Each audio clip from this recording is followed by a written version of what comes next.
First of all, thank you, Carmina, for that. There was a reason that I asked her to play Papa Bell's Canon, aside from the fact that it is one of my favorite pieces. And it's that the first recording that I heard, which is still probably my favorite, has a wonderful autumnal sound to it.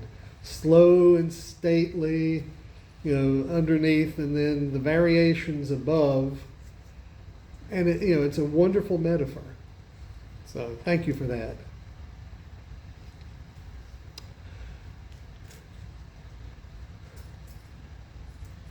Who knew that Fleetwood Mac recorded the song Landslide more than once? Anybody? I see a smile on Robert's face, so he knew. Stevie Nicks wrote the song in Aspen, Colorado in 1973 about the professional and emotional crossroads she had come to with her partner, Lindsey Buckingham. The pair had recorded and released a record album which wasn't doing that well, so badly in fact, that their record label, Polydor, had dropped them. To help ends meet, Buckingham was touring with Don Everly as part of his band and replacing Don's brother Phil on the vocal parts because the brothers had recently had a falling out and stopped performing together. As for Stevie Nicks, who was about 25 at the time, she had reached a point where she saw her choices as either going back to full-time non-musical, in other words, menial employment. She'd worked as a waitress and a cleaning lady, or going back to school, or sticking with Lindsey Buckingham and making a go of it. So Landslide reflects her anxieties and vulnerabilities at a time of upheaval in her personal life and career. In the event, Stevie Nicks chose to stay with Lindsey Buckingham, and the decision paid off because within a year, Mick Fleetwood had invited them to join his band, Fleetwood Mac. And the song was included on the Fleetwood Mac album in 1975. But Landslide wasn't released as a single off that album. Instead, it ended up as what is known as a buried classic. Have you ever heard that term before? Robert is grinning again, so he has. Meaning it was a fan favorite, but it only appeared on the LP. And so it stayed for something like 22 years, during which time Fleetwood Mac broke up and then got back together. But in 1997, after Fleetwood Mac reunited, they released a recording and a video of a live performance of the song with the addition of 3 words to the lyrics. Did you notice that, Robert? That the new version, you noticed that too. Robert's a sharp fella. Y'all should listen to him. We do.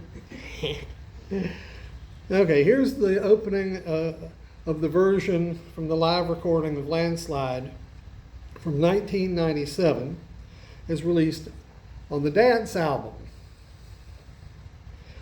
I took my love and I took it down. I climbed a mountain and I turned around. And I saw my reflection in the snow-covered hills till the landslide brought me down. Oh, mirror in the sky, what is love? Can the child within my heart rise above?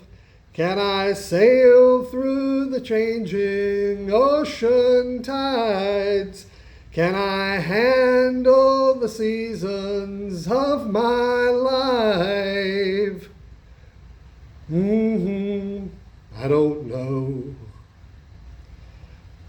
And of course, the added words were those last 3 words, And that excerpt, I don't know.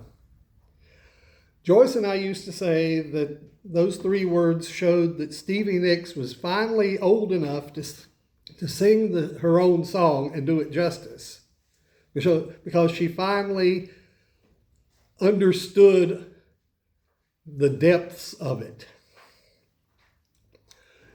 In those 3 words lie the differences between the perspective of a 25-year-old and the perspective of somebody who's almost twice as old as that. Think back to when you were 25. Then think back to those of you who have reached it, think back to when you were 50 and think of the difference between the two.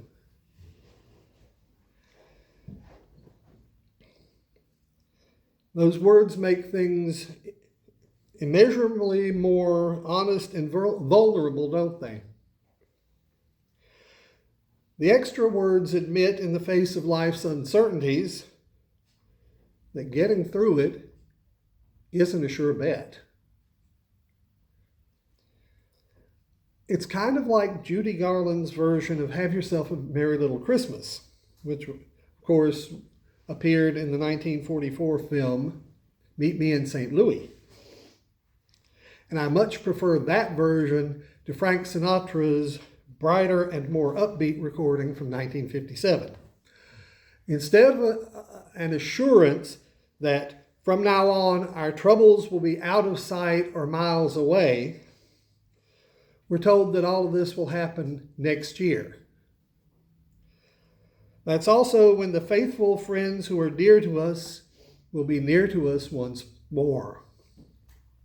And finally, someday soon we all will be together, if the fates allow. Until then we'll have to muddle through somehow. So have yourself a merry little Christmas now. And trust me, the original lyrics, which never made it to the movie, which is probably a good thing, were even more of a downer. But the ones we hear Judy Garland sing in the film, which in their original context are part of an effort by Garland's character to console her little sister about the family's impending move from St. Louis to New York City because the father has accepted a new job there, are honest enough about the uncertainties of life and our necessary response to them. We'll have to muddle through somehow.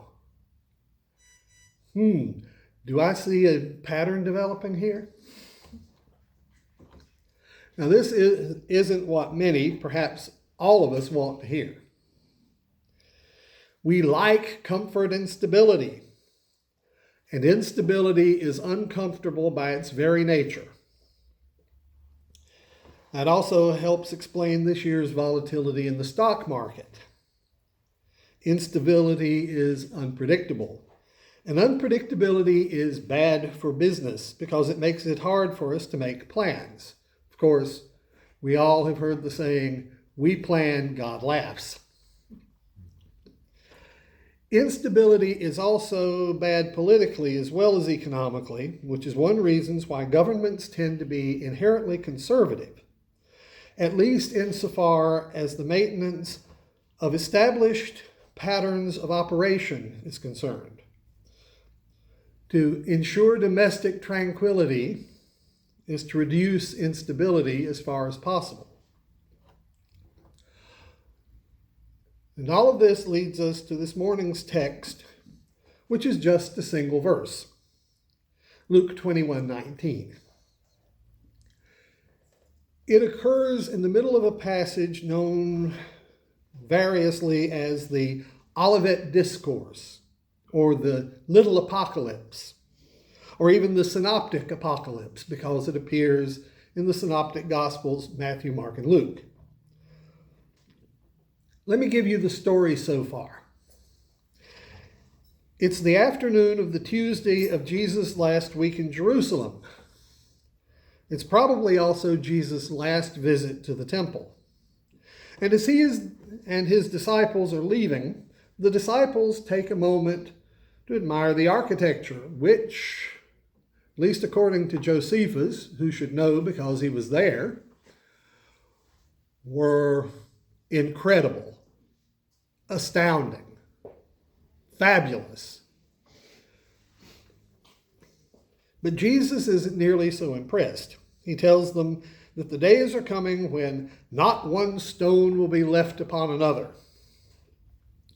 Now, the disciples naturally want to know when these things will happen, and the signs that Jesus is about to come in power to Jerusalem and inaugurate the kingdom of God. Jesus' response is the Olivet Discourse, which is found in Mark 13, Matthew 24 and 25, and Luke 21.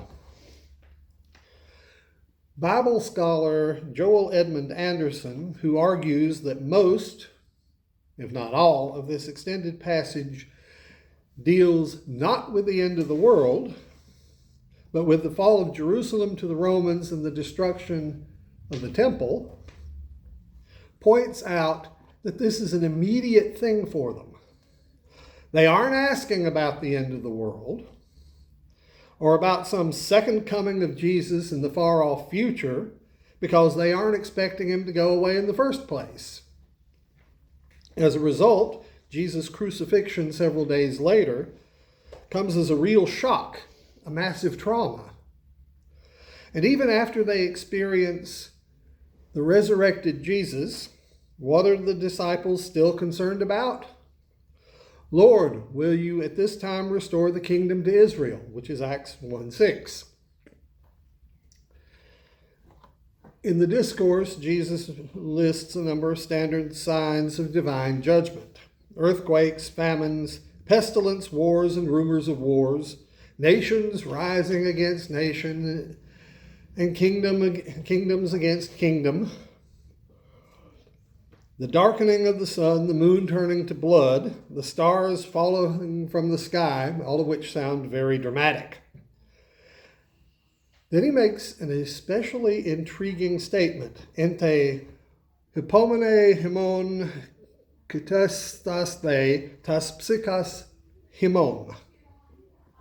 In the King James Version, which is one of the translations I grew up with, the sentence is rendered, "In your patience possess ye your souls," which is Luke 19:21. Psychos is a form of psyche, often pronounced in English as psyche, the Greek word for minds or souls, but it also means lives. Now, partly as a result, more modern translations tend to reflect more closely the parallel statements in Mark and Matthew. He that shall endure to the end shall be saved.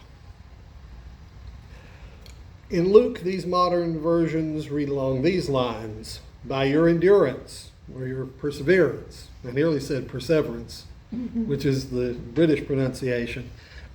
By your persistence, by your steadfastness, by your constancy, you will gain your lives. So the original context of this saying was probably a prediction of the Roman destruction of Jerusalem, which happened in the year 70, approximately a generation after the time of Jesus. Now, it's well known that another saying in the discourse, Jesus warning to his followers that there would come a time when they would need to flee to the mountains, resulted in the early Christians leaving Jerusalem before the start of the final Roman siege and relocating to a city called Pella, just across the Jordan River. It was part of the grouping of 10 Greek-speaking cities called the Decapolis, which some of you might have noticed occasionally in the Gospels. So that's the historical context. But what about the present day?